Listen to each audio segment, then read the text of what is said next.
बिस्मिल्लाहिर्रहमानिर्रहीम। अस्सलाम वालेकुम व्यूअर्स, कैसे आप सब लोग? उम्मीद है खैरियत से होंगे। आज की इस वीडियो में हम रिप्रेजेंटेशन ऑफ ऑर्गेनिक कंपाउंड के बारे में पढ़ेंगे। तो इस वीडियो में हम जानेंगे कि जो ऑर्गेनिक कंपाउंड जो है ना, कितने तरीक़ों से रिप्रेजेंट हो सकता है। तो चलिए चलते हैं और जानते हैं कि कितने तरीक़ों से। तो हमारे पास टोटली 4 मेथड्स है ऑर्गेनिक कंपाउंड को रिप्रेजेंट करने के लिए। नंबर 1 हमारे पास है मॉलिक्यूलर फार्मूला, नंबर 2 हमारे पास है स्ट्रक्चरल फार्मूला, नंबर 3 हमारे पास है कंडेंस फार्मूला और नंबर 4 हमारे पास है डॉट एंड क्रॉस फार्मूला। तो ये 4 फार्मूले हैं ऑर्गेनिक कंपाउंड को रिप्रेजेंट करने के लिए। हम सबसे पहले मॉलिक्यूलर फार्मूला पढ़ेंगे। तो the formula which shows the actual number of atom in molecule of organic compound is called molecular formula। इसमें एक्चुअल नंबर ऑर्गेनिक कंपाउंड में जो है ना, actual number of atom in molecule ये शो करवाते हैं। एक्चुअल नंबर का मतलब ये है कि एक मॉलिक्यूल में कितने एटम है, सही है। तो ये हमें ये शो करवाते हैं ये मॉलिक्यूलर फार्मूला कि इसमें कितने एटम प्रेजेंट हैं। तो फिर इसी को हम मॉलिक्यूलर फार्मूला कहते हैं। एक दफ़ा डिफिनीशन को मैं फिर दोहराता हूँ। The formula which shows the actual number of atom, actual number of atom in molecule. Molecule में ये एक्चुअल नंबर्स जो है ना एटम के, वो शो करवाते हैं जो ऑर्गेनिक कंपाउंड में प्रेजेंट होते हैं।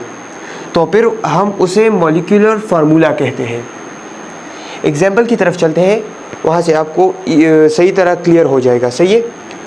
तो हमारे पास मैंने यहाँ पर ये 2 एग्जाम्पल लिखे हैं और यही 2 एग्जाम्पल जो है ना मैंने हर फार्मूले के एग्जाम्पल में रिपीट किया है कि आपको समझ आ जाए, सही है। तो हमारे पास एक है मीथेन और एक है ईथेन। मीथेन का मॉलिक्यूलर फार्मूला जो है ना वो CH4 है। डिफिनीशन में हमने पढ़ा था कि actual number of atom in molecule show करवाते हैं। तो यहाँ पर आप देख सकते हैं H4 जो है ना, ये हमारे पास एक मॉलिक्यूल है और इसमें एक्चुअल नंबर ऑफ एटम ये हमें शो करवा रहा है कि इसमें 4 एटम है हाइड्रोजन के और इसी तरह एक कार्बन है। तो ये हमें actual number of atom show करवा रहा है यहाँ पर। दूसरा हमारे पास है ईथेन। ईथेन में आप देख सकते हैं कि इसमें भी हमारे पास मॉलिक्यूल में actual number of atom show करवा रहा है।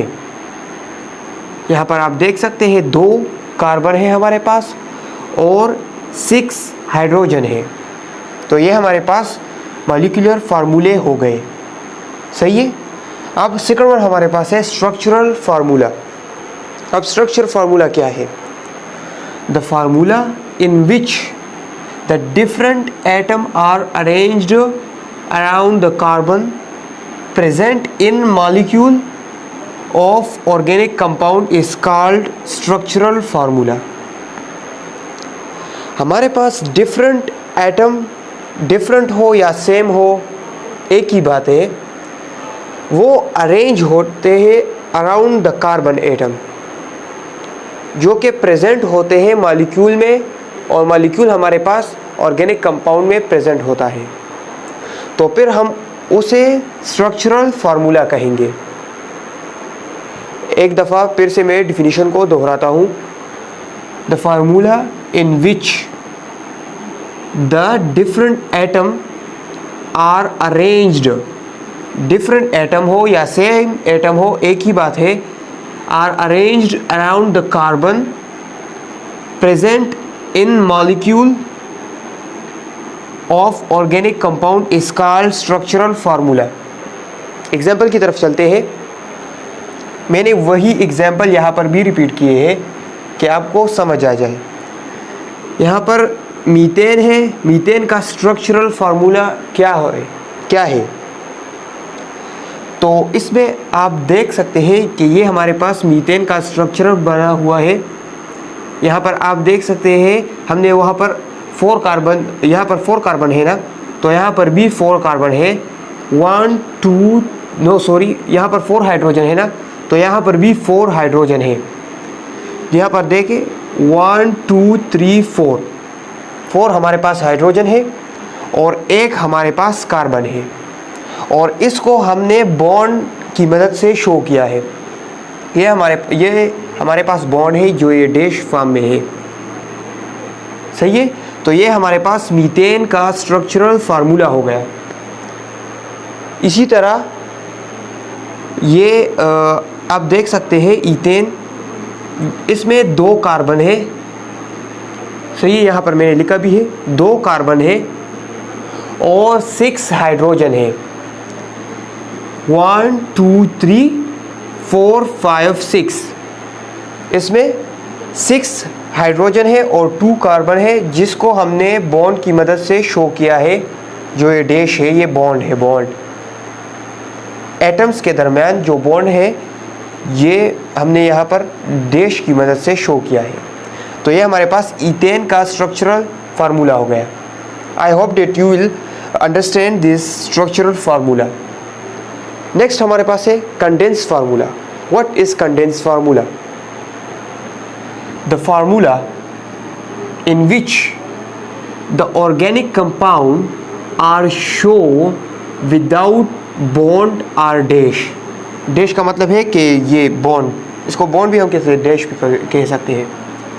आर कॉल्ड कंडेंस फार्मूला, यानी कि वो फार्मूला जिसमें ऑर्गेनिक कंपाउंड जो है ना हम बॉन्ड या डैश के बगैर शो करते हैं।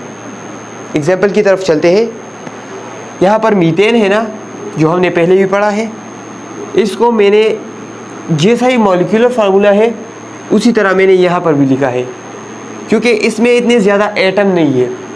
अगर ज़्यादा एटम होते तो फिर हम ज़रूर इसे कंडेंस फार्मूला में लिखवाते। यहाँ पर ईथेन है ना, तो इसमें ज़्यादा एटम है, 2 कार्बन है और 6 हाइड्रोजन है, तो ये ज़रा हम सेपरेटली लिख सकते हैं क्योंकि इसमें ज़्यादा एटम है, सही है। तो ईथेन का हमारे पास 2 कार्बन थे और 6 हाइड्रोजन थे, तो हमने यहाँ उसको उन एटम्स को सेपरेटली लिखा है। यहाँ पर हमारे पास CH3 और CH3 लिखा तो है मगर विदाउट बॉन्ड, जैसा कि हमने डिफिनीशन में कहा है। तो हमने इन मॉलिक्यूल्स या एटम्स को विदाउट बॉन्ड जो है ना वो शो करवाए हैं। तो हम इस फार्मूले को जो है ना कंडेंस फार्मूला कहेंगे। Dot and cross formula, the formula in which the organic compound bonds are shown by the dot and cross are called dot and cross formula। वो फार्मूला जिसमें हम ऑर्गेनिक कंपाउंड के जो बॉन्ड्स होते हैं ना उनको डॉट एंड क्रॉस की मदद से शो करवाते हैं। एग्जाम्पल की तरफ चलते हैं। यहाँ पर मीथेन है ना,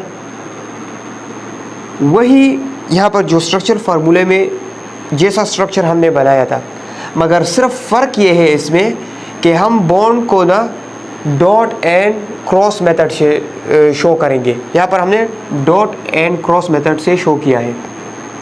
मगर हाँ, जिस कार्बन के लिए तुम जो भी एटम हो, कार्बन यही सिर्फ या हाइड्रोजन हो या कार्बन हो या कोई और भी हो, अगर एक एटम के लिए आपने डॉट सेलेक्ट किया है तो उसके इर्द गिर्द सारे जो इलेक्ट्रॉन्स है ना, या उसको आप डॉट ही से शो करेंगे। यहाँ पर जैसे कार्बन के जो इलेक्ट्रॉन है ना, सही है, कार्बन के जो बॉन्ड्स है, कार्बन की तरफ से जो इलेक्ट्रॉन शेयर हुए हैं, तो मैंने उन सब को डॉट की मदद से शो किया है। तो आप भी इसी तरह करेंगे। और हाइड्रोजन के सारे इलेक्ट्रॉन जो है ना वो मैंने क्रॉस की मदद से शो किए हैं। ज़रूरी नहीं है आप हाइड्रोजन की तरफ से डॉट भी लगा सकते हैं और कार्बन की तरफ से क्रॉस भी लगा सकते हैं। तो ये हमारे पास मीथेन का डॉट एंड क्रॉस फार्मूला हो गया और ये हमारे पास ईथेन का भी उसी तरह, मगर मैंने जैसे इस पहले एग्जाम्पल में भी कहा है कि आप डॉट की मदद से जो एक एटम जो होता है ना, उसके लिए आपने डॉट सेलेक्ट किया है तो सारे इलेक्ट्रॉन उसके जो होंगे वो डॉट से ही शो करेंगे आप, और जो दूसरे एटम के जो होंगे वो क्रॉस से। तो आई hope that you will understand this dot and cross formula which is the fourth one type of representation of organic compound. So if you understand this lecture and if you like it, so please like my video and subscribe my channel. Thank you.